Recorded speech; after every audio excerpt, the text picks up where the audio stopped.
이 귀한 시간 동행할 수 있도록 이끌어 주심을 감사드립니다. 아무리 밥상 위에 수많은 반찬들이 올라와도 내가 먹어주지 않으면 아무 의미가 없는 것처럼, 우리가 아무리 세상에서 많은 것들을 소유하고 권세를 누리고 세상 모든 좋은 것들을 다 가졌다 하더라도 이 세상의 주인이시며 우리의 생명의 주인이신 하나님께서 주님의 손길을 펼쳐주지 않으시면 그 모든 것들이 다 무슨 의미가 있겠습니까? 내가 원하는 한 가지, 주님의 기쁨이 되는 것이라는 찬양의 가사와 같이 우리가 무엇을 지녔고 무엇을 가지고 있던 우리의 이 삶 자체가 늘 하나님께 쓰임받고 하나님께서 원하시는 귀한 뜻을 펼쳐가는데 언제나 기쁨으로 동참할 수 있는 우리의 삶이 되도록 함께해 주옵소서.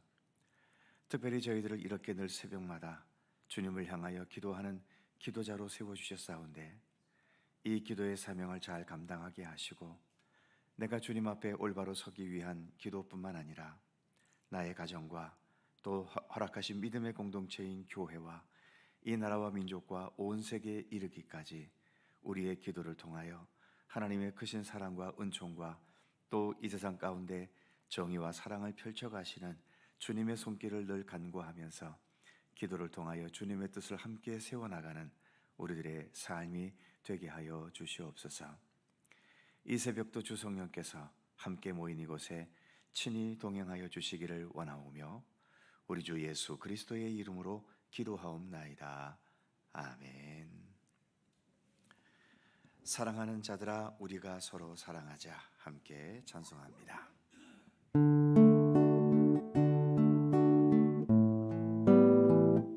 사랑하는 자들아,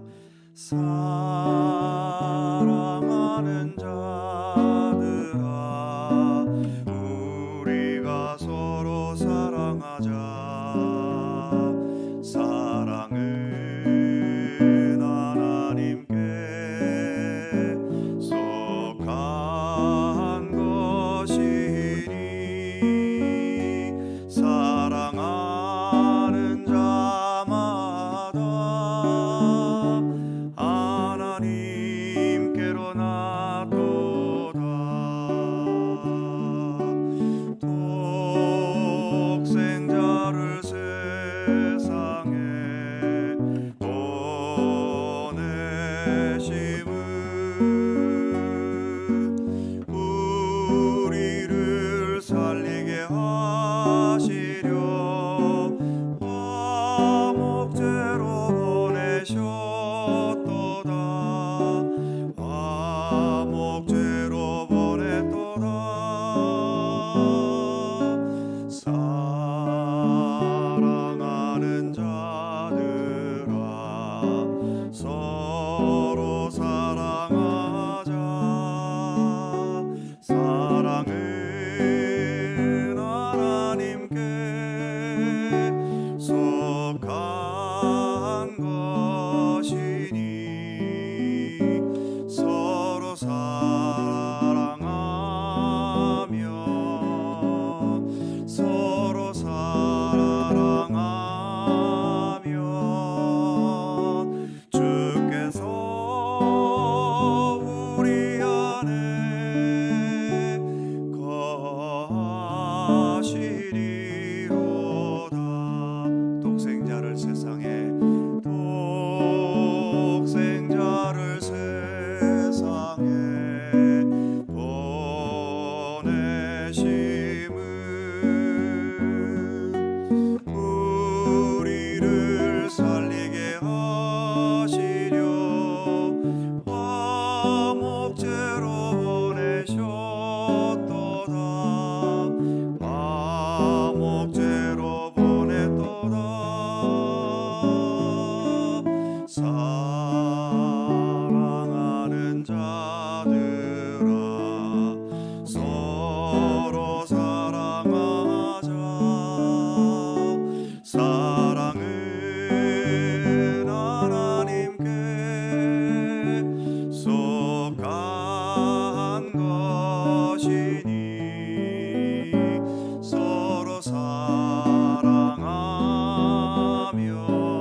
룻기 1장 15절입니다.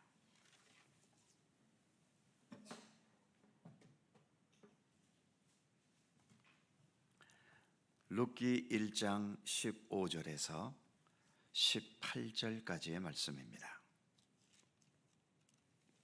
교독하지요. 제가 먼저 15절 읽습니다. 나오미가 또 이르되 보라, 네 동서는 그의 백성과 그의 신들에게로 돌아가나니 너도 너의 동서를 따라 돌아가라 하니,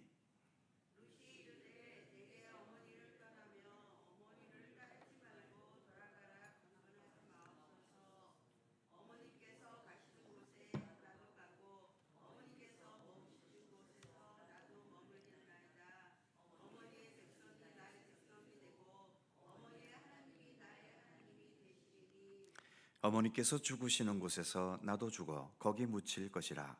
만일 내가 죽는 일 외에 어머니를 떠나면 여호와께서 내게 벌을 내리시고 더 내리시기를 원하나이다 하는지라.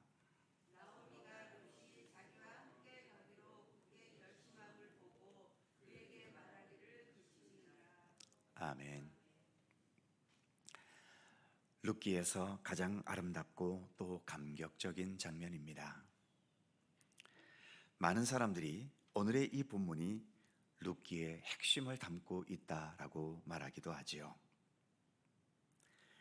그런데 이야기로는 감격적이고 아름답고 따뜻한 분위기가 느껴질지 모르지만 정말 현실적으로 생각해서 만일 룻이 여러 성도님들의 딸이었다고 해도 감격적이고 아름답게 받아들여지게 될까요? 한번 생각해 보십시오. 여러분의 딸이 이 나라 사람도 아니고 다른 나라 사람과 결혼했는데 자식도 없이 남편이 죽어버렸고 그래서 늙은 시어머니와 둘이 살아야 하는데 재산이라고는 단 한 푼도 없고 그것도 자기 나라에서가 아니라 시어머니 나라로 가서 거기서 가장 밑바닥부터 다시 시작해야 하는 삶을 선택했다면 그 딸의 선택을 기꺼이 존중해 주실 수 있을 것 같으십니까? 아마 많은 분들이 완고하게 반대할 겁니다. 어떤 부모님은 차라리 나를 죽이고 가라면서 극단적인 표현까지 하기도 하겠지요. 도대체 이 룻이라는 여인은 고생길이 훤히 보이고 앞으로 잘될 희망과 가능성조차도 보이지 않는 길을 도대체 왜 택한 것일까요? 오늘 본문을 대하면서 몇 차례 방문한 적이 있던 서울 양화진에 있는 외국인 선교사 묘지가 떠올려졌습니다. 외국인 선교사들은 그 외국인 선교사들이 우리나라에 오기 시작할 때 이 나라는 조선 말기와 구한 말과 그리고 일제시대 한마디로 절망적인 나라였지요. 온 백성들은 가난과 빈곤에 찌들었고 정부와 관리들은 부패와 부정 그 자체였고 강대국 일본은 이 나라를 집어삼킬 듯이 그렇게 달려들었고 결국은 이 나라를 집어삼켜버리고 말았습니다. 그 어떤 희망과 어떤 가능성을 보기가 어려운 현실이었지요. 그런데 그런 상황에서 선교사들이 이 나라에 들어오기를 시작했다는 겁니다. 도대체 그분들은 이 나라에서 무엇을 보았을까요? 그리고 무엇을 기대했을까요? 어려운 나라에 들어와서 그들은 잘 먹고 잘 살며 행복했을까요? 당연히 선교사들의 삶도 무척이나 어려웠습니다. 선교사 묘지를 둘러보면 생애 마지막까지 수명을 다하고 죽은 선교사들도 더러는 있지만 대개는 젊은 날의 고생 끝에 그리고 이 나라의 풍토병을 견디지 못하고 일찍 죽었습니다. 어떤 선교사는 이 나라에 들어와 아무 뜻도 펼치지 못하고 들어온 지 며칠 후에 죽은 사람도 있지요. 특히 부인과 어린 자식들을 먼저 보내는 비극을 겪었던 선교사들도 있습니다. 이런 비극을 예상하지 못했거나 환상에 젖어서 철없는 사람들이어서 그들은 이 나라에 들어왔을까요? 사랑에는 남녀 간의 본능적인 사랑처럼 감정과 욕망의 사랑이 있는가 하면 책임적인 사랑, 사명감이 담긴 사랑도 있지요. 본능적인 사랑은 사랑할 수 있는 조건이 사라져버리면 사랑도 식어지고 사라져버립니다. 하지만 책임적인 사랑, 사명감이 담긴 사랑은 도저히 사랑할 수도 없고 사랑할 가치도 없어 보이는데 사랑하게 되는 거죠. 남녀 간의 사랑은 본능적이고 감정적인 면이 많겠지만 부모가 자식을 사랑하는 것도 감정적인 사랑입니까? 이것은 책임적인 사랑이고 사명감이 담긴 사랑의 측면이 훨씬 더 많지 않습니까? 절망적이고 희망도 없는 이 나라에 기꺼이 선교사로 들어오신 분들은 감정적인 사랑으로 왔을까요? 감정적으로는 올 수 없었겠지요. 그들에게는 책임적인 사랑, 그리고 하나님으로부터 받은 사명감이 담긴 사랑이 있었던 겁니다. 그렇다면 그 선교사들은 이런 책임적인 사랑, 사명감이 담긴 사랑을 누구에게서 보고 배웠을까요? 당연히 부족하고 자격도 없고 사랑할 만한 가치도 없어 보이는 우리 같은 죄인들을 사랑하셨고, 우리 같은 죄인들을 위해 기꺼이 십자가의 고난과 죽음의 길을 걸어가신 예수님에게서 배우고 익혔던 거죠. 룻도 아마 늙은 시어머니가 홀로 아무것도 가진 것 없이 돌아가도록 내버려 둘 수는 없었나 봅니다.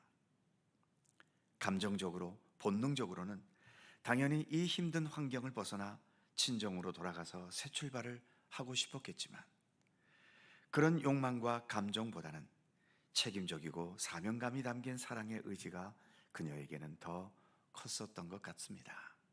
그래서 그는 어머니를 택했고 어머니와 함께 자기 나라를 떠나 기꺼이 어머니의 나라로 함께 가려 했던 겁니다. 단지 육신의 행복을 위한 사랑은 환경을 따라가고 좋은 조건을 따라갈 수밖에 없겠지요. 하지만 그 사랑은 그냥 그렇게 육신의 즐거움, 육신의 행복, 거기서 머뭅니다. 반면 책임적이고 사명감이 담긴 사랑은 세상을 아름답게 하고 선한 영향력을 나타내게 하지요. 주님께서 우리를 사랑하신 그 사랑을 따라가는 사랑이기 때문입니다. 그 어둡고 답답했던 사사기의 표현대로 자기 소견, 자기 욕망을 따라 살아가던 그 메마르고 어두웠던 사사시대에 이렇게 본능과 감정을 뛰어넘어 아름답고 따뜻한 책임적인 사랑과 사명감이 담긴 사랑의 이야기도 있었다는 사실이 그 어둡고 희망 없는 시대 속에서 한 줄기의 아름다운 희망이 느껴지게 하고 또 보이게 하고 있지 않습니까? 우리가 오늘도 이렇게 예수를 믿는 것은 어떤 면에서 이런 사랑의 의지를 조금이라도 더 확대해 보려는 것이라 해도 결코 과언이 아니겠지요. 내가 너희를 사랑한 것 같이 너희도 서로 사랑하라는 우리 예수님의 명령도 있지 않습니까? 세상이야 어쩔 수 없이 자기 욕망과 죄악된 심성대로 늘 어둡고 메말라가지만 그런 세상 속에서 예수 그리스도의 사랑을 받고 살아가는 우리 믿음의 사람들에게서 이런 아름다운 참된 사랑의 이야기를 더 많이 만들어 가야 한다는 거룩한 책임감을 우리 모두가 가질 수 있었으면 좋겠습니다. 하나님은 사랑이십니다. 기도하겠습니다. 거룩하신 하나님, 룻기에서 가장 감격적이고 또 따뜻하고 아름다운 장면을 우리가 함께 살펴보았습니다. 모든 인간적인 조건을 생각한다면 룻은 당연히 자기 친정으로 돌아가 거기에서 새로운 사람을 만나 행복한 가정을 꾸리며 새 출발을 해야 하는 것이 맞을 겁니다. 그러나 아무것도 가진 것 없고 늙어버린 시어머니, 무슨 희망이 있고 거기에다가 자기 나라도 아닌 다른 나라에 가서 이방인으로서 살아야 하는 그 삶이 얼마나 고생스럽고 얼마나 외로울 것이며 또 얼마나 힘들 것인지 룻이 몰라서 그 시어머니를 그렇게 택했겠습니까?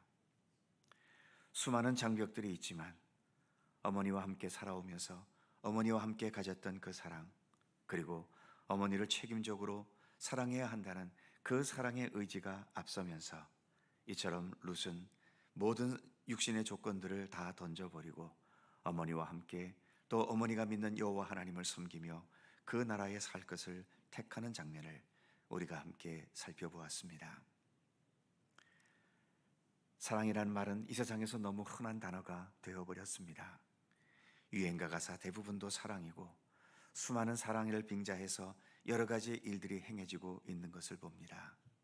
그러나 주님, 그렇게 감정적이고 욕망적인 사랑은 그냥 육신적인 즐거움 하나로 그렇게 끝나버리지만 이처럼 책임감이 있고 또 하나님을 믿는 그 믿음 안에서 가진 사명감이 담긴 사랑은 그 어떤 육신의 조건들을 뛰어넘고 불리하고 고통스럽고 아프고 엄청난 손해를 보는 그 모든 것들을 뛰어넘어 아름다운 사랑의 역사를 펼쳐갈 수 있음을 오늘 말씀을 통해서 다시 한번 되새겨 봅니다.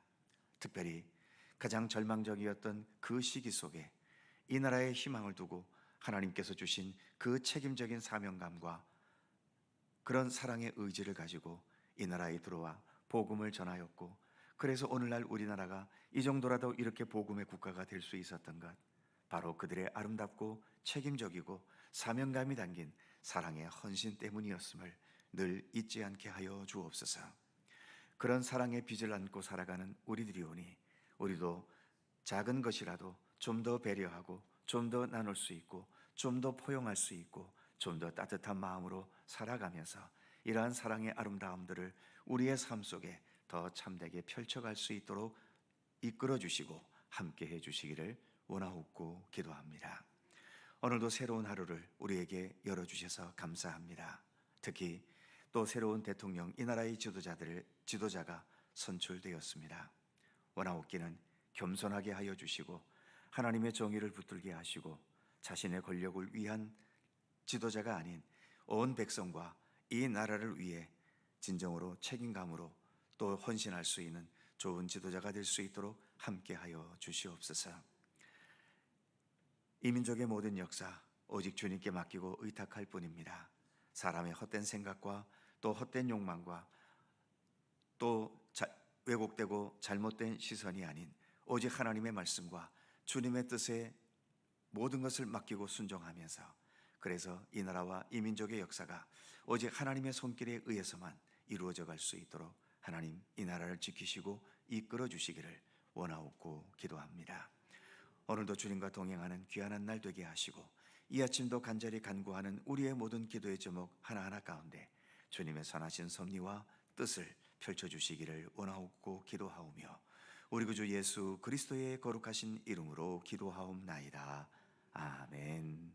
하늘에 계신 우리 아버지, 아버지의 이름을 거룩하게 하시며 아버지의 나라가 오게 하시며 아버지의 뜻이 하늘에서와 같이 땅에서도 이루어지게 하소서. 오늘 우리에게 일용할 양식을 주시고 우리가 우리에게 잘못한 사람을 용서하여 준 것 같이 우리 죄를 용서하여 주시고 우리를 시험에 빠지지 않게 하시고 악에서 구하소서. 나라와 권능과 영광이 영원히 아버지의 것입니다. 아멘. 함께 기도하시고 자유롭게 들어가시겠습니다.